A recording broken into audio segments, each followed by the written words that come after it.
এটার লগে আরো দুইটা উড়াইছে, রিক্সা উড়াইছে, এরপরে একদম জাদুঘরের ভিতরে ঢুকাই দিছে। এটা সরকারি গাড়ি, এটা একটু লাইট ভাঙছে আর অল্প কিছু কাম ওটা ক্ষয়ক্ষতি ডরে গেছে সরকারি গাড়ি ডরে যাবে ঈদে পরে থাকি যাচ্ছে হয়তো এই জন্য গেছে যে তার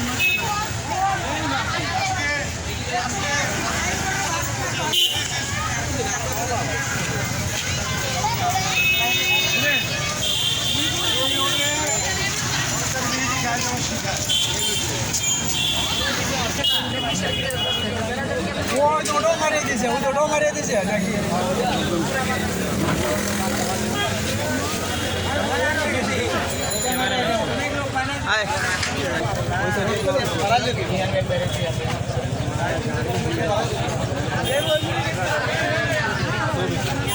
আমি